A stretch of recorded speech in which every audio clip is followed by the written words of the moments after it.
بسم اللہ الرحمن الرحیم السلام علیکم ورحمۃ اللہ وبرکاتہ۔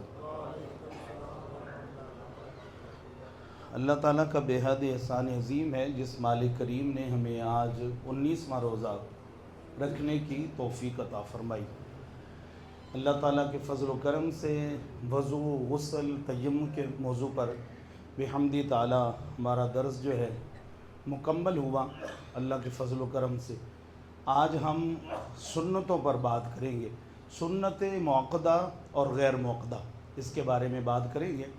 حضرت ام حبیبہ رضی اللہ تعالی عنہا آپ ارشاد فرماتی ہیں، نبی پاک صلی اللہ علیہ وسلم نے ارشاد فرمایا، جس نے سنتیں ادا کی تو اللہ تعالیٰ اس کا گھر جنت میں بنائے گا۔ تو ہم بات کریں گے ساری سنتیں جو ہیں، بالخصوص نبی پاک صلی اللہ علیہ وسلم نے جن سنتوں کے بارے میں تاکید فرمائی وہ نماز فجر کی سنتیں ہیں کہ نماز فجر کی سنتیں گھر میں آپ ادائیں گے تو اس طرح سمجھیں کہ نبی پاک صلی اللہ علیہ وسلم نے ارشاد فرمایا کہ اپنے گھروں کو قبرستان بننے سے بچاؤ، یعنی کہ گھر کے اندر بھی عبادت کا رجحان پیدا ہوگا اگر آپ سنت مبارکہ گھر کے اندر پڑھ کے آتے ہیں۔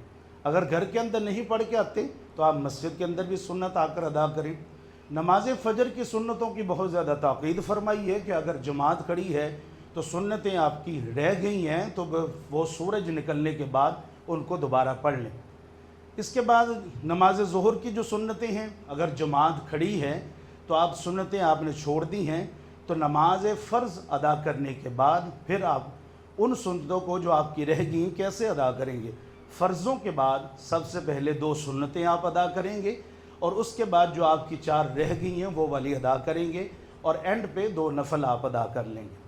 پھر اسی طرح نماز عصر پر آ جائیں تو نماز عصر کی جو سنتیں ہیں وہ غیر موقدہ ہیں، وہ آپ اگر پڑھ لیں تو 100 بسم اللہ صحیح ہے، اگر آپ کی چھوٹ جائیں رہ جائیں تو اس پر گناہ نہیں ہے، جبکہ جو موقدہ سنتیں ہیں جیسے کہ فجر کی سنتیں ہیں یا ظہر کی سنتیں ہیں یا آپ مجبوری کے تحت اگر چھوڑ دیتے ہیں تو ٹھیک ہے، بغیر مجبوری کے آپ اس کو چھوڑ نہیں سکتے، پھر آپ گناہ کے زمرے کے اندر شامل ہو جائیں گے۔ اسی طرح نماز مغرب کے بعد والی 2 سنتیں یہ موقدہ ہیں۔ نماز عشاء سے پہلے والی جو سنتیں ہیں یہ بھی غیر موقدہ ہیں۔ اسی طرح نماز جمعہ سے پہلے والی 4 سنتیں وہ بھی موقدہ ہیں، نماز جمعہ کے بعد والی 4 سنتیں وہ بھی موقدہ ہیں اور اس کے بعد پھر 2 سنتیں وہ بھی موقدہ ہیں۔ اب ہم طریقہ سیکھنا ہے کہ ہم نے جو فجر کی نماز کے اندر جو سنتیں پڑھی جاتی ہیں وہ موقدہ سنتیں ہیں۔ سیدھا سیدھا طریقہ ہے جی، سب سے پہلے نیت کریں کہ سنتیں میں پڑھ رہا ہوں، یہ نیت کریں نماز فجر کی سنتیں پڑھ رہا ہوں۔ اب نیت کرنے کے بعد سبحانک اللہم پڑھیں، اس کے بعد اعوذ باللہ بسم اللہ پڑھیں، سورہ فاتحہ پڑھیں اور سورہ فاتحہ کے بعد کوئی سی بھی سورت آپ ملا لیں۔ ترتیب قرآن پاک کی جو ہونی چاہیے اس لحاظ سے ہمیں آخری 2 صورتیں یاد ہونی چاہیے، 2 سے 4 سنتیں کم و بیش صورتیں ہمارے ذہن کے اندر ہونی چاہیے۔ جیسے کہ ہم نے فجر کی 2 سنتیں پڑھی ہیں تو پھر ہمیں سب سے پہلی رکعت کے اندر ہمیں سورہ فلق پڑھنی ہے، پہلی رکعت کے اندر سورہ فلق پڑھنی ہے، دوسری رکعت کے اندر سورہ ناس پڑھنی ہے۔ اگر ہم نے پہلی رکعت کے اندر سورہ ناس پڑھی ہے اور دوسری میں سورہ فلق پڑھی ہے، یہ ترتیب صحیح نہیں ہوگی۔ قرآن پاک کی ترتیب ہے وہ اس ترتیب سے پڑھا جائے گا کہ پہلی رکعت کے اندر سورہ فلق پڑھی جائے گی اور دوسری رکعت کے اندر سورہ ناس پڑھی جائے گی۔ اب اس کے بعد نماز ظہر پر آ جاتے ہیں۔ نماز ظہر کی جو سنتیں ہیں موقدہ ہیں۔ سبحانک اللہم سے شروع کیا، سورت فاتحہ پڑھی، 7 سورت ملا لی۔ دوسری رکعت میں آپ کھڑے ہوئے، سورہ فاتحہ پڑھی، بسم اللہ آپ پڑھ لیں پہلے، پھر سورہ فاتحہ پڑھیں، اس کے ساتھ سورت ملا لیں۔ تیسری اتحیات میں بیٹھیں، اتحیات مکمل پڑھنے کے بعد آپ پھر کھڑے ہو جائیں، پھر تیسری رکعت میں بسم اللہ پڑھ کے سورہ فاتحہ پڑھیں، 7 سورت ملا لیں۔ چوتھی رکعت میں بسم اللہ پڑھیں، سورہ فاتحہ پڑھیں، 7 سورت ملا لیں۔ یہ نماز ظہر جو ہے اس سے پہلے والی سنتیں موقدہ ہیں۔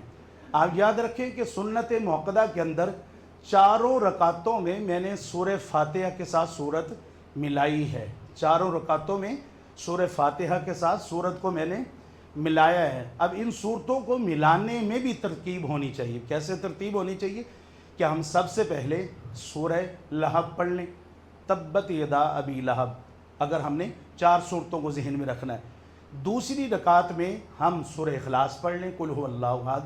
تیسری رکعت میں سورہ فلق پڑھ لیں، چوتھی رکعت میں سورہ ناس پڑھ لیں۔ اگر ہمیں یہ صورتیں یاد نہیں ہیں، کوشش کریں کم از کم یہ 4 صورتیں ہمیں یاد ہونی چاہیے۔ یہی 4 صورتیں آپ ہر نماز میں پڑھ سکتے ہیں، لیکن یہ چونکہ 4 صورتیں یہ والی سنتوں کے اندر بار بار ہم استعمال کریں گے، تو یہ والی 4 صورتیں ہمیں یاد آنی چاہیے، تو یہ ترتیب سیدھی سیدھی ہماری بن جائے گی۔ اس کے بعد ہم آ جاتے ہیں نماز عصر پر۔ نماز عصر کی جو سنتیں ہیں وہ غیر موقدہ ہیں۔ غیر موقدہ سنتوں کا طریقہ کیا ہوتا ہے کہ ہم نے نیت کی، شروع کر لی نماز، سبحانک اللہم پڑھا، اس کے بعد اعوذ باللہ بسم اللہ پڑھی، سورہ فاتحہ پڑھی، 7 سورت ملا لی۔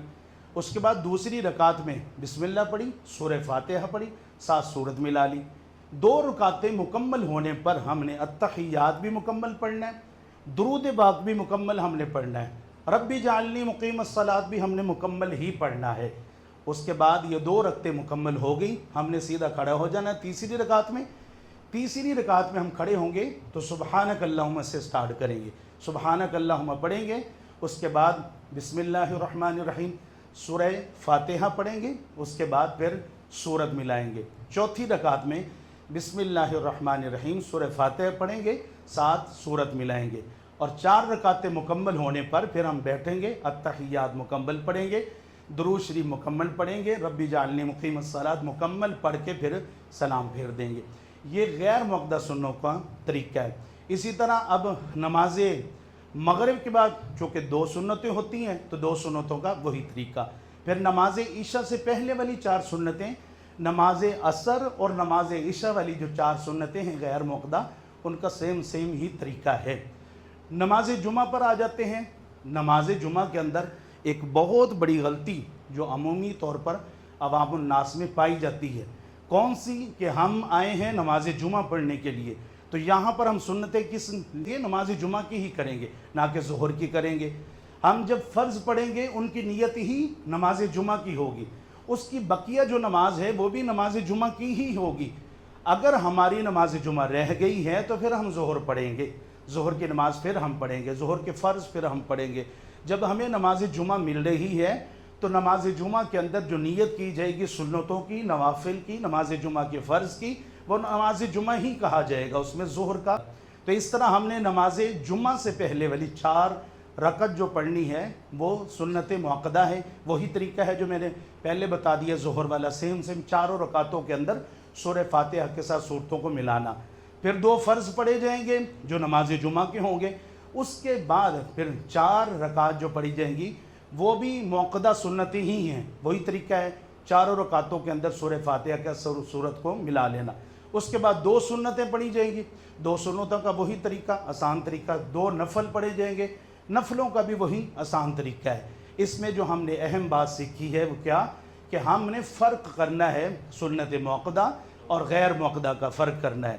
سنت موقدہ 4 رکعتوں کے اندر سورہ فاتحہ پڑھی جائے گی، تیسری رکعت میں سورہ فاتحہ، چوتھی میں بھی سورہ فاتحہ اور 7 سورت ملاتے رہیں گے۔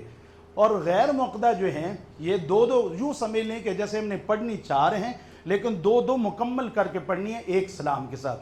2 پہلے بالکل مکمل ہوگی، تیسری رکعت میں سبحانک اللہم سے سٹارٹ کر کے مکمل جو ہے یہ رکعتیں 4 کر لیں گے۔